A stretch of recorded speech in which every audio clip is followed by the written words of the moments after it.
하이딩 플레이스로 유명한 코리 텐붐 여사가 평소에 이런 말을 자주 했다고 합니다. 인생은 신비입니다. 그러나 언제나 좋은 것이 나를 기다리고 있습니다. 인생은 신비라는 거죠. 그래서 알 수 없다는 거죠. 감춰져 있기 때문에 무엇이 있는지 몰라요. 그러나 우리 믿는 자는 하나님께서 언제나 좋은 것을 주십니다. 그런 신앙의 고백이죠. 이 고백은 코리 텐붐 여사가 나치 캠프 안에서 오랜 고통의 과정을 겪으면서 터득한 진리가 아닌가 생각이 됩니다. 여러분과 제가 삶을 살아가지만 우리가 인생을 살아가면서 인생에서 일어나는 모든 일, 모든 사건 우리가 다 이해하든가요? 이해할 수 없어요. 이런 면에서 인생은 신비입니다. 그러나 동시에 알 수 있는 것은 이 신비로운 인생 배 그 뒤편에는 언제나 하나님께서 더 좋은 축복을 준비하고 계셨다가 우리에게 쏟아 부어 주신다라는 사실이에요. 그것을 알고 있는 게 바로 그리스도인인 여러분과 저라는 사실입니다. 흔히 많은 분들이 인생의 비밀을 다 깨닫고 알게 되면 그때 행복이 찾아올 줄로 알지만 사실은 그렇지가 않죠. 다 알고 나면 재미가 없어요. 다 알고 나면 매력이 떨어지는 것입니다. 예를 들어서 우리 자매님들이 자신의 매력을 잃지 않는 비결이 있어요.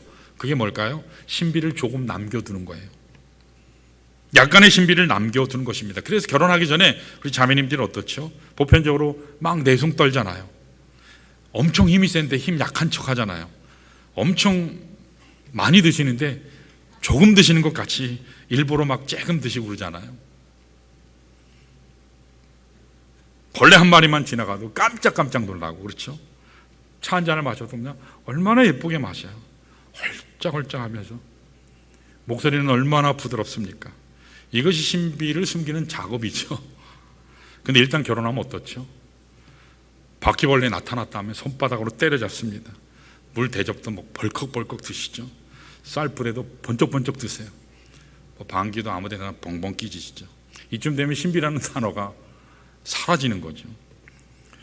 우리가 인간관계든지 인생을 푸는 방식이든지 약간의 신비를 남겨두는 것이 인생의 지혜요 아름다움이라고 하는 것입니다. 우리가 살아갈 때 모든 문제가 다 해결될 필요는 없다는 겁니다. 모든 것이 다 깨끗하게 클리어하게 드러날 필요는 없다는 겁니다. 아직 문제가 여전히 있고 해야 될 과제가 남아있지만 그럼에도 불구하고 믿는 그리스도인들, 예수 그리스도로 말미암아 구원받는 하나님의 사람들은 하나님께서 그 문제 뒤편에 숨겨놓으신 축복을 향해 하나님께서 준비하신 그 문제 뒤편에 숨겨놓으신 축복을 향해서 담대하게 믿음의 발걸음을 내딛는 사람이 바로 그리스도인다운 삶의 본질이라는 것입니다. 오늘 하나님의 말씀 우리가 읽었는데 하나님께서 천지를 창조하시고 만물을 다스리시는데 하나님의 다스림 속에는 비밀이 있다. 비밀이 있다. 신비가 있다. 그 말씀의 내용이 오늘 본문 내용입니다. 자, 우리 7절에서 6절을 한번 볼까요? 자, 제가 눈으로 읽습니다. 여러분 한번 보세요. 이 복음을 위하여 그의 능력이 역사하시는 대로 내게 주신 하나님의 은혜의 선물을 따라 내가 일꾼이 되었노라. 모든 성도 중에 지극히 작은 자보다 더 작은 자에게 이 은혜를 주신 것은 측량할 수 없는 그리스도의 풍성함을 이방인에게 전하게 하시고 영원부터 만물을 창조하신 하나님 속에 감춰졌던 비밀의 경륜이 어떠한 것을 드러내게 하려 하심이라 그랬습니다. 하나님께서는 바울을 선택하셔서 바울에게 복음을 증거하게 하셨어요. 누구에게 복음을 전하게 하셨죠? 유대인들에게 풍성한 하나님의 은혜를 전하게 하셨습니다. 그 이유가 무엇이라고 했습니까? 본문에 보니까 영원부터 만물을 창조하신 하나님 속에 감춰졌던 비밀의 경륜이 어떠한 것을 드러내게 하려 하심이라고 그랬어요. 여기에 나오는 비밀의 경륜, dispensation of the mystery. 이 영어에서 미스테리라고 했지만 헬라어에서는 이걸 무스테리오 그렇게 얘기하거든요. 이 뜻은 감춘다, 닫아버린다. 그래서 알 수 없다. 그 뜻이에요. 그래서 많은 성경 번역들이 무엇인가 감추어 있는 하나님의 비밀이라 그렇게 설명을 해요. 비밀의 경륜이란 말을 그렇게 설명합니다. 하나님께서는 분명히 계획하셨어요. 하나님이 진행하시지만 우리에게는 아직 드러나지 않았다는 거예요. 우리가 아직 모른다는 거예요. 우리에게는 아직 이르지 않은 비밀이 존재한다는 것입니다. 오늘 본문만으로 이야기하자면 사도 바울에게 있어서는 두 가지 차원의 하나님 비밀의 경륜이 있어요. 그 첫 번째 차원은 자기 이 사역의 차원에서 비밀을 말하고 있어요. 이방인들을 향한 구원의 사역을 말하는 것입니다. 여러분, 당시 구약 성경은 유태인에게는 아직 완전히 알려지지 않은 비밀이 있어요. 그게 뭐죠? 하나님께서 이방인에게까지도 구원의 복음을 전하신다. 구속의 사역의 계획이 있다. 물론 구약 성경 군데군데에는 그런 말씀이 나오긴 하지만 완전하게 fully 이 하나님의 계시를 통해서 알려지지 않았어요. 근데 그것이 이제 알려지게 된 것이 바로 사도 바울을 통해서 하나님께서 지금까지 감춰 두셨던 구원의 역사의 비밀을 펼쳐 보여주신 것입니다. 또 두 번째 차원은 개인적인 차원이에요. 여러분, 사도 바울 아시죠? 사도 바울은 하나님을 열심히 섬긴다고 해서 예수 믿는 사람을 막 핍박하고 다녔어요. 심지어는 죽였죠. 스데반이 그에 의해서 죽임당했죠. 예수 믿는 사람들을 잡아다 처형했던 가장 사악하고 잔인한 사람, 그 사람이 바로 바로 바울인데, 어떻게 예수 때문에 구원받고 그것도 부족해서 예수님의 복음을 증거하는 이방의 사도가 될 수 있을까? 이건 있을 수가 없는 일이라는 거예요. 그것도 부족해서 하나님의 귀한 일을 끝까지 감당하게 하는 것, 이건 도저히 자신의 인생에서 받을 은혜가 아니라는 거죠. 이렇게 바울은 하나님이 부어주신 하나님의 은혜가 지극히 크심을 바라볼 때 이게 바로 하나님 사랑의 신비다, 그렇게 고백을 했습니다. 이런 면에서 바울은 이방 사역에 있어서도 하나님의 비밀이 있음을 고백했고, 자기에게 주어진 삶에 있어서도 하나님의 비밀이 있음을 고백한 것입니다. 자, 이렇게 하나님의 비밀, 하나님께서 아직 알려주지 아니한, 오늘도 하나님께서 하나씩 펼쳐가는 축복, 이 고난의 비밀이 오늘 여러분과 저의 삶 속에서도 발견될 수가 있습니다. 그런데 우리가 인생을 살아가 보면 어떻죠? 참 질문투성이에요. 참 질문투성이가 많습니다. 왜 선한 사람들이 고통을 당할까? 왜 착하게 살려고 하는 사람들은 왜 앞날이 그렇게 턱턱 막힐까? 왜 무고한 자가 고난을 당하는데 하나님은 침묵하고 계시나? 분명히 악한 자가 미치광이처럼 폭력을 가하고 횡포를 가하는데 백주대낮에 하나님과 하나님의 교회가 우롱당하고 있는데 왜 하나님은 뒷짐지고만 계시는가? 왜 아프리카에 선량하게 사는 어린아이들이 무고하게 에이즈 질병에 죽어갈까? 튀르키예 그리고 시리아에 지진이 일어나서 수많은 사람들이 죽어가는데 그들 가운데는 하나님의 복음을 듣지도 못하고 죽어가는 사람들이 있는데 왜 하나님은 이런 일을 방관하시는가?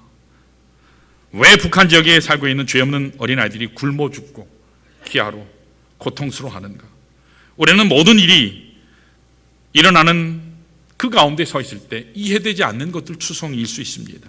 그런데 이것이 하나님 비밀의 영역이라는 겁니다.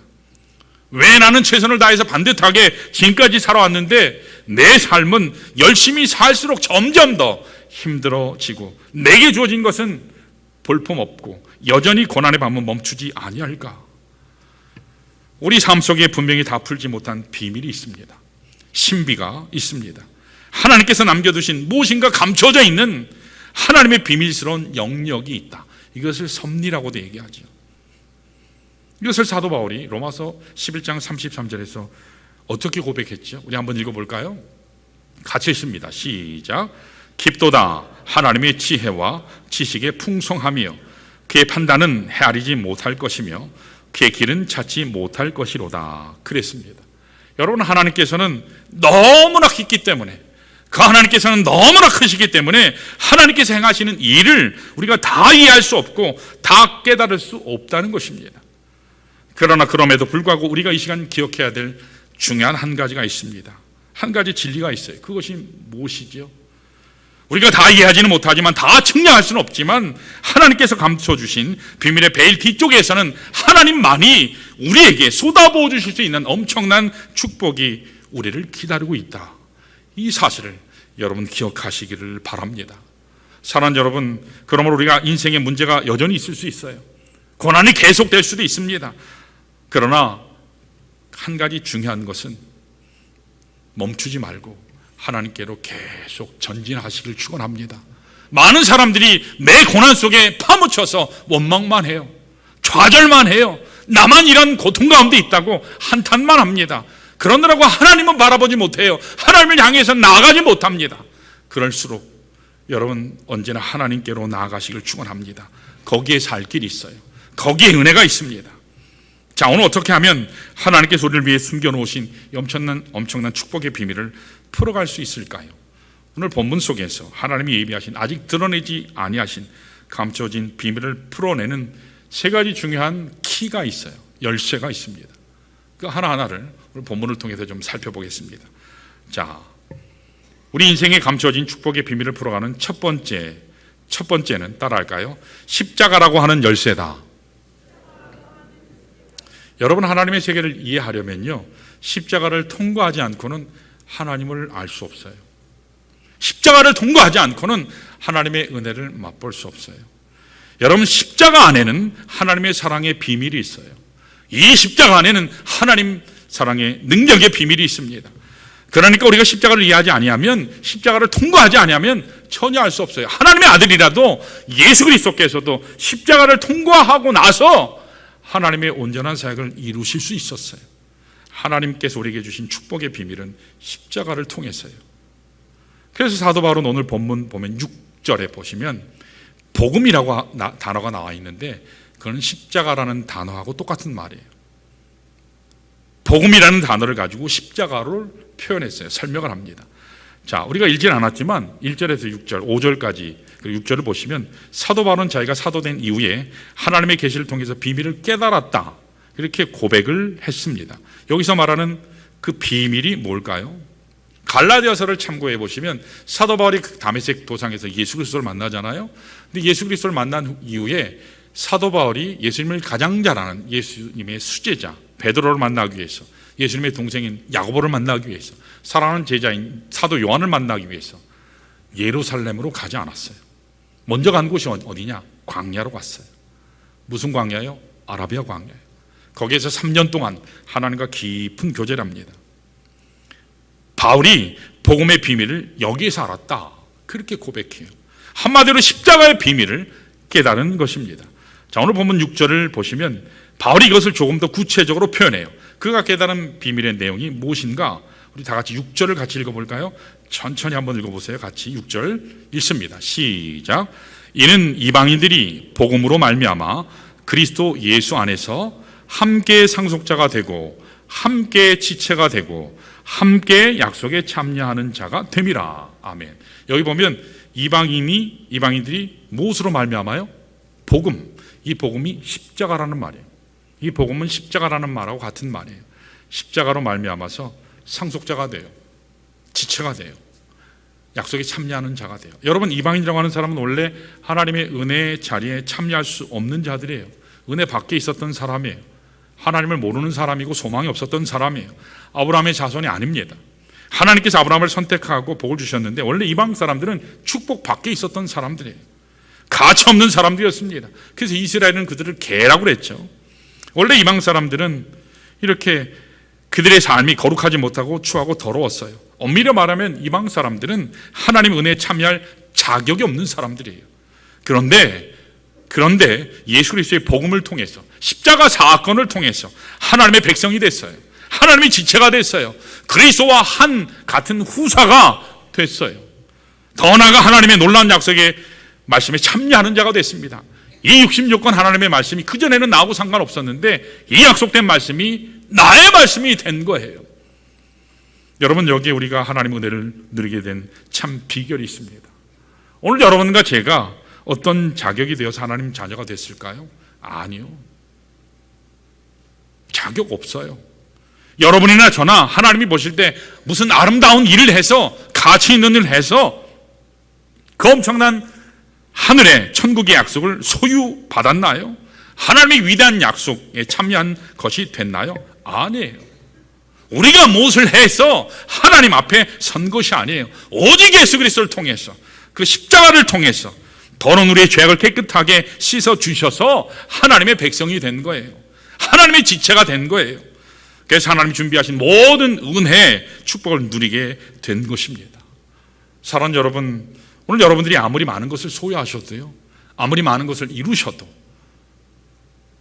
아무리 많은 노력을 한다고 하셔도 10년, 20년, 아니 평생을 교회 열심히 출석하셔도 십자가 사건을 경험하기 전에는 절대로 하나님 축복 속에 참여할 수 없어요. 그 자리에 참된 하나님의 은혜를 맛볼 수 없어요. 오늘 여러분들이 확인하실 필요가 있어요. 여러분, 예수 그리스도의 십자가 보배로운 피를 받으셨습니까? 크게 아멘 하실 수 있어야 돼요. 주님 안에서 거듭나셨습니까?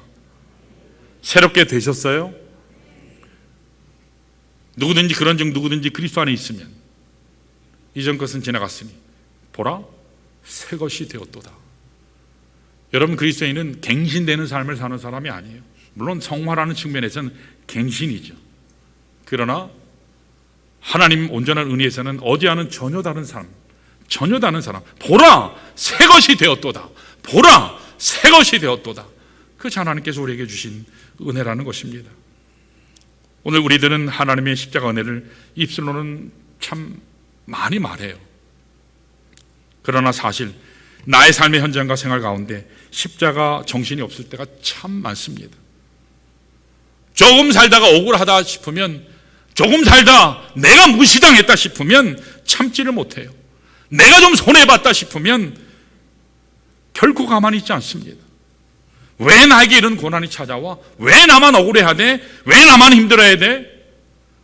다른 사람은 아무 문제가 없는데 왜 나만 이렇게 살지? 왜 나에게만 이런 일이 닥치지? 내가 원치도 필요치도 않는 고난이나 어두운 밤이나 불가능의 어려움이 찾아왔을 때 우리는 불평하고 마음 상할 때가 있습니다. 그런데 여러분, 한번 잘 이 시간에 생각해 보기를 원합니다. 여러분, 억울할 때 주님의 십자가를 한번 바라보시기를 바라요. 내가 아무리 억울하다 할지라도 주님이 당하셨던 억울함과 비교할 수 있을까요?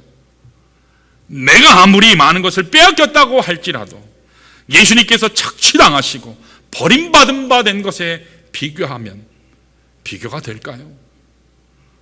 내가 아무리 모욕을 당하고, 내가 아무리 아프고, 내가 아무리 마음 상한다 말하지만 예수님께서 맞으신 이 채찍의 아픔과 과연 비교할 수 있을까요? 비교할 수 없습니다. 주님께서는 다 주셨어요. 주님께서는 다 바치셨어요. 주님께서는 모든 것을 다 쏟아 부어 주셨습니다. 그렇게 하고서 승리하신 것이 바로 예수 그리스도의 십자가 사건입니다. 사랑하는 여러분, 저는 예수 그리스도의 십자가 사건 속에 우리 인생에 벌어지는 갖가지 복잡한 여러 가지 난제를 풀어내는 해답이 있다고 믿습니다. 뿐만 아니라 그 십자가 사건 가운데 우리 궁극적인 승리의 비밀이 감춰져 있다는 사실입니다. 오늘 우리가 승리하는 것은요, 쟁취하는 데 있지 않아요. 획득하는 데 있지 않습니다. 남을 밟고 서서 올라감으로 되는 것이 아닙니다. 우리 그리스도인의 승리는 주 예수처럼 비우는 데 있어요. 버리는 데 있습니다. 포기함으로 되는 것임을 믿습니다. 어떤 나이든 노총각 한 사람이 있었어요. 우리 교회도 결혼하지 않고 좀 서로 옆에 좀 봐라 그래도 우리 교회 볼 사람이 없어요. 옛날에 소크라테스가 그랬죠. 네 주제를 알라고. 참 좋은 자매들, 좋은 형제들 많거든요. 근데 이 형제가 교회 생활 열심히 했는데, 착실하게 열심히 생활했는데 안타깝게 결혼을 못했어요. 한 번은 차를 몰고 파킹을 하려고 서 있는데 앞쪽에 있던 차가 갑자기 돌진을 해서 뒤를 받았어요. 그러면 누가 잘못한 거죠? 앞차가 잘못한 거잖아요. 근데 앞에 있었던 여자분이 뛰어나와가지고 막 화를 내요. 그러면서 소리를 지르면서 왜 하필 당신이 내 뒤에 있어서 나로 당신 차를 들이받게 했냐고. 이걸 뭐라 하죠? 적반하장이라고 그러죠. 지가 잘못해놓고 막 씩씩거려요. 하도 막 험하게 얘기를 하고 뭐 무모하게 얘기를 하니까 가만히 듣고 있던 형제가 기가 막혔어요. 그래서 이렇게 대답을 합니다. 그렇게 정 억울하십니까? 그렇게 정 억울하시면 그냥 가세요. 그냥 가세요. 뜻밖의 대답에 우리 한국 사람들은 상대방이 하면 더 막 승질 내고 더 열내세야 지지 않는다고 생각하잖아요. 근데 예상외로 너무 뜻밖의 부드럽게 이 형제가 그렇게 나오니까 뜻밖의 이 여자분의 목소리가 이제 깔아앉으면서 부드러워지면서 혹시 다친 곳은 없나요? 차는 괜찮나요? 그러면서 시간이 되시면 차 한잔 하실까요? 그렇게 둘이 만나고 정이 들어서 나중에 결혼해서 지금은 잘 먹고 잘 산다고 합니다. 여러분, 오늘 우리들이 이기는 비결이 바로 여기 있어요. 내가 쟁취한다고 승리하는 게 아니죠. 목소리가 크다고 이기는 게 아닙니다. 예수님께서 십자가 사건을 통해서 우리에게 극명하게 보여주시는 메시지가 있어요. 그게 뭔지 아세요? 나는 포기하지만 승리할 수 있다. 나는 비우지만 승리할 수 있다. 나를 못 박지만 하나님께서 부활의 능력으로 나를 새롭게 하신다. 이것이 바로 십자가 사건인 줄로 믿습니다. 여러분이 이 십자가 사건 가운데 서시면, 이 십자가를 붙잡으시면 문이 열립니다. 길이 열립니다. 문제가 해결됩니다. 어둠의 권세가 떠나가게 될 줄 믿습니다. 이 십자가를 붙잡으면 하나님의 역사가 일어나게 된다는 사실을 여러분 믿으시기를 축원합니다. 자, 이와 같이 오늘 우리의 인생에 풀리지 않는 숙제들, 난제를 풀어내는 첫 번째 열쇠는 십자가라는 열쇠예요. 자, 두 번째 열쇠 따라할까요? 교회라는 열쇠다. 이것은 바로 함께 가는 삶을 말하는 것입니다. 하나님께서는 우리 혼자 살지 않게 하셨어요. 제가 지금 27년째 제 아내와 함께 목회 사역을 이렇게 하고 있어요. 아내가 없었으면 제가 여기까지 못 왔을 거예요.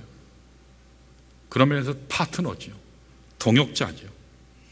하나님의 교회, 하나님께서 우리에게 주신 이 파트너가 있어요. 함께 갈 파트너, 함께 갈 동역자가 있습니다. 이것이 모여서 공동체가 되는 거죠. 아프리카 속담에 그런 게 있다 그러죠. 빨리 가려면 혼자 가고 끝까지 가려면 둘이 가라. 여러분, 우리는 함께 가야 될 사람들이에요. 우리 인사할까요? 우리 함께 갑시다. 함께 갑시다. 당신은 파트너입니다. 당신은 파트너입니다. 당신은 동역자입니다. 예, 그래서 혼자 외롭게 가게 하시면 안 돼요. 같이 가셔야 돼요.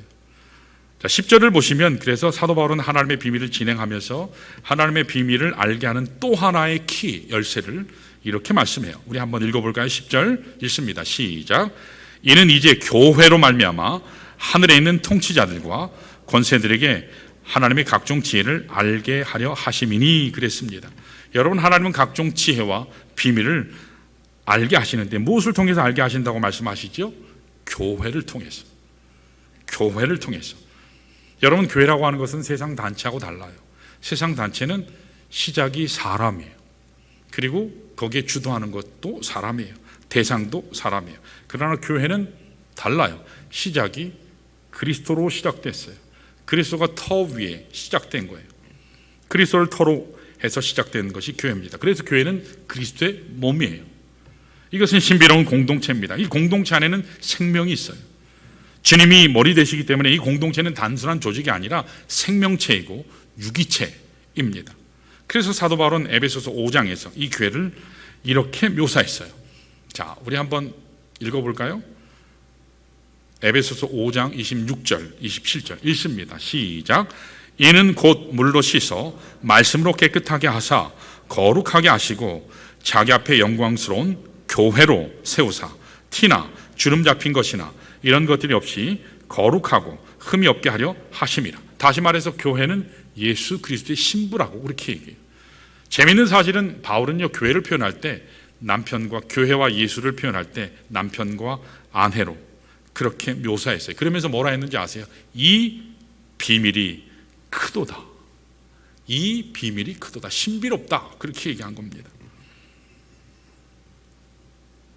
그리스도의 몸인 교회는 신비로운 공동체, 그래서 함부로 다룰 수 있는 공동체가 아닙니다. 사람에 의해서 이끌어지는 게 아니에요. 하나님께서 이끄세요. 성령께서 이끄십니다. 말씀으로 이끌으시는 겁니다. 인간적인 머리나 수단으로 함부로 취급해서 이야기하는 게 아니에요. 교회는 시시비비를 가리는 곳이 아니에요. 교회는 은혜로 가는 곳입니다. 하나님 은혜로 가는 것이 바로 교회예요. 그리스도의 몸된 교회는 하나님께서 피로 값주시고 사셔서 예수 그리스도가 주인 되신 거룩한 공동체요, 생명이 있는 공동체요, 신비로운 하나님의 공동체입니다. 그러하기 때문에 이 공동체에 들어오면 생명의 역사가 일어나요. 우리가 예배 드릴 때, 기도 드릴 때 죽었던 내가 살아나는 것은 뭐냐면 여기에 생명이 있기 때문이에요. 그렇기 때문에 우리의 영혼이 다시 살아날 수 있는 것입니다.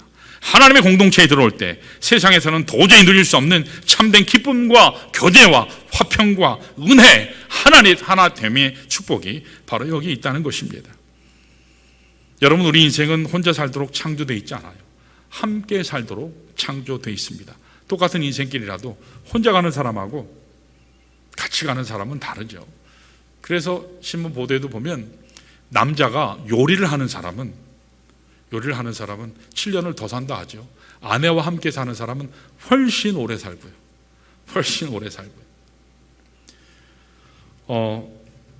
미국의 레이건 대통령 여러분들이 아시죠? 제가 미국에 목회할 때 그때 이 레이건 대통령 장례식을 제가 이렇게 보게 됐는데, TV로 물론 봤죠. 2004년 6월 11일이에요. 많은 업적을 이루었죠. 물론 이분이 공도 있지만 과도 있어요. 잘못된 것도 분명히 역사적인 평가가 있는데 누구든 다 그렇지 않습니까? 잘한 일이 있으면 못한 일도 있어요. 그런데 이분이 얼마나 위대했는지 1973년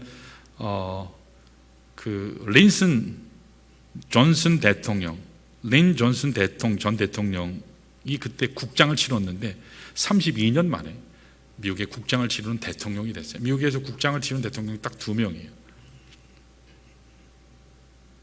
전 미국인이 애도할 만큼 큰 업적을 세운 시대의 영웅이라 할 수 있죠. 저는 그 레이건이 남긴 업적보다도 그의 아내 낸시 여사가 남긴 감동이 더 크지 않나, 그렇게 생각이 돼요. 사실은 이분이 아내에게 돌아가시기 전 10년 전인 1995년에 이미 사랑하는 아내와 작별 인사를 했어요. 작별 인사를 했습니다. 왜냐하면 이분이 치매병에 걸려서, 알츠하이머병에 걸려서 기억을 다 상실해요. 제대로 걷지도 못하고. 그러니까 10년 동안 계속 돌아가실 때까지 굿바이 계속 인사를 했어요. 여러분, 10년 동안 치매병 걸린 이 남편, 똥오줌 제대로 못 가리는 그 남편, 사랑하는 아내, 평생 같이 살아온 자기도, 아내인 자기도, 자기 얼굴도 기억하지 못하는 그 남편, 완전히 폐인처럼 변해서 늙어버린 그런 남편, 그 남편을 10년 동안 간호한다. 여러분, 절대로 쉽지 않습니다. 저는 이 레이건 대통령을 위대한 대통령으로 남게 한 그 절대적인 역할을 한 것이 낸시 여사였다고 저는 그렇게 믿어요. 이 낸시 여사의 숭고한 사랑, 그 헌신, 돌봄이 있었기 때문에 한 사람을 위대한 영웅으로 만들 수 있었던 겁니다. 오늘 여러분과 저에게도 이 같은 함께 돌시는 동지가 필요합니다. 동지가 필요해요. 내가 무슨 말을 해도 뒤탈 없을 사람. 근데 우리는 무슨 말하면 어떻죠? 그 시간 문제예요. 3시간 만에 내게 들어오느냐, 3일 후에 내게 들어오느냐, 한 달 후에 내게 들어오느냐, 그 차이뿐이지 다 말들 해요. 그러나 어떤 경우에도 내가 믿고 말해도 평생 함께 갈 수 있는 사람, 함께 갈 수 있는 파트너가 오늘 우리에게 필요합니다. 저는 우리 성도들이, 그런 성도들이 서로 되시면 좋겠습니다. 가정적인 차원에서는 나의 아내가, 나의 남편이, 그리고 내 사랑하는 자녀들이 그런 파트너일 수 있습니다. 하나님의 공동체인 교회 안에서 함께 손과 손을 잡고 성령의 하나 되심을 따라서 하나님의 거룩한 목적을 향해 달려갈 때에 어떤 어려운 문제가 있다 할지라도 그것을 극복해내는 것이 가능하다는 사실입니다.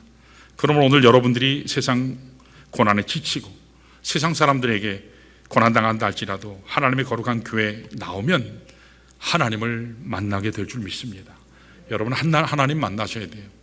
예배 자리에 하나님 만나는 그런 예배 시간, 교제 시간, 찬양의 시간, 기도의 시간 되시기를 축원합니다. 이와 같이 우리가 십자가라고 하는 키, 공동체 혹은 교회라는 키를 통해서 우리가 풀리지 않는 문제들을 하나님께서 풀어냈어요. 자, 마지막 한 가지 여기에 더 주셨어요. 따라할까요? 세 번째 키는 믿음이라고 하는 열쇠다.